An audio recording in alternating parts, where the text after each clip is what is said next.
Mr. Nguyen, my brother, one of the things I like about Vietnam that I'll mention to you since I'm out and about on the bicycle today, I'll get to it in a moment. I got this new bag. My old bag had worn out. So I got this new bag. It's got a lot of room, a lot of pockets, a lot of places for shit. So that new bag's working out. Got a new gel cushion seat. This baby I've had now for close to 3 years, I think. I've done some modifications. I put some new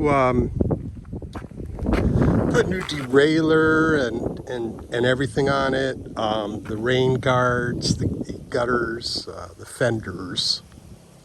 But everything else is vintage. Cannondale makes a good bike. There's your old Japanese sticker on there, and this bike has done me a solid, man. This bike has been wonderful. Very lightweight. My cell phone holder. Yeah, it's been a good bike. Okay, so what I like is the experience out here of the thousands and thousands of years of how Vietnamese have always done rice harvesting. It's all gone now. So the golden rice harvest is finished. This is nothing but the chaff that is left. But what is going on now, as you can see, is this was the final crop. There won't be another one until next year because you've got the rain coming in shortly. Big rain back here. You've got the rain coming in shortly. And I apologize for the wind noise. I've got to get one of those windproof mics that you can just clip on. Anyways, so now they burn. The chaff and shit's gonna get burned. You know, I stopped here because you can see a lot of burning.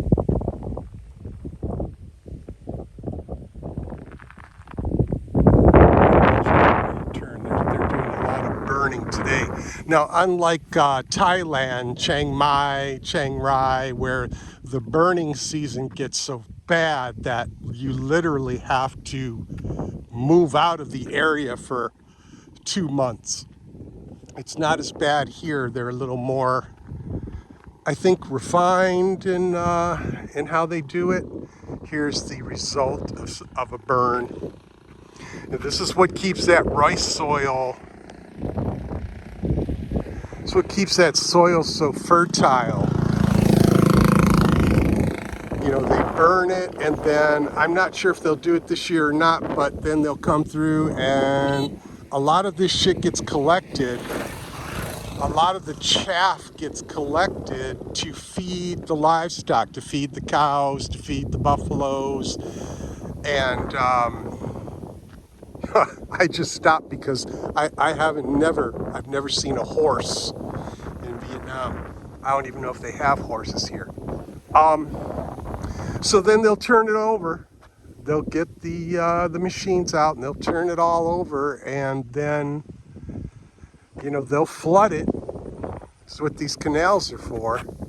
These viaducts, or whatever you want to call them. They'll flood it and they'll plant rice. So I do appreciate the fact that you get to witness, you know, a process that goes back 1,000 years. It's a little more updated. It's slightly more modern, but they've been doing it here way before I came along. Sing Chao. And then back here, you see how friendly people are. They ride by on their bikes and say hello. Got some buffalo out here, a small herd, just cruising around, man. They'll eat that chaff up. The only other thing going on presently is the couple of things that I've got going on that we talked about is the Social Security, which I'm getting corrected, and my temporary residence card expires in about 2 weeks, so I'm in the process of getting that renewed. I think I mentioned that to you as well, for another 3 years, and or we'll go in, I'll get into the family book, and once I'm in the family book, this is something we're going to have to question immigration about when we return there next week, with all the paperwork for the renewal of the residence card for me. Talk to them a little bit about A, going into the family book, been married 4 years now, and B, getting that Vietnamese passport. If I can get that, forget about it, man. Good to go. I'd love to carry dual passports. Anyways, that's it, brother. I'm gonna cut it off, and just wanted to show you that real quick. They're just burning today, and eventually they'll get to all of it, and then they'll mix it. They'll churn it into the soil, man. That's what makes Vietnamese rice so good. I gotta tell you, man. Rice, as you know, the price of rice is up 20%, something like that. So they've been getting good money for the rice this season. The price went up a month or two ago. Thank you, Brandon. Thank you, Biden inflation. India cut off rice exports generally altogether because they've got to feed their 1.5 billion population. So you see them stopping their export of rice. You still got many countries that export rice, but India was huge, so that jacked up the price of rice. So everybody here is happy, getting a lot more money for their rice this season, and maybe into next year, maybe forever. But Vietnamese rice, man, the best, in my opinion. I've had rice at home, and I'll tell you, you eat rice out here and you can taste the difference. It's so delicious. I love the rice out here. But yeah, they're done.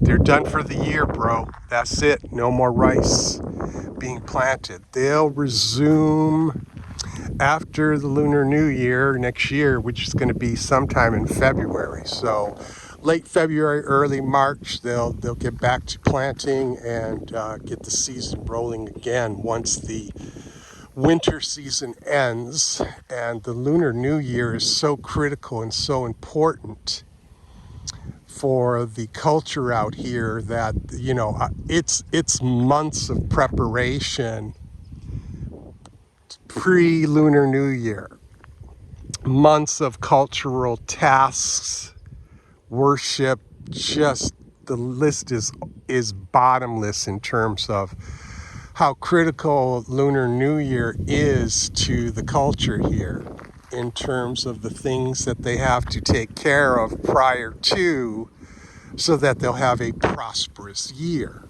so that they'll have a healthy, prosperous, drama-free year. A lot of weird shit that goes on in terms of that. Anyways, I hope you're doing good, and anybody else that is tuning in. What do I got? 50, over 50 subscribers. I have no idea who you are, except for maybe a couple of you, but I appreciate you. I'm no YouTuber. I just throw some shit up like today out of nowhere occasionally. And apparently there are some people that watch it. But anyhow, that's that. Have a good day. Stay strong. Strength and honor to you, my good friend, my brother in America, Mr. Wynn. All right, peace out.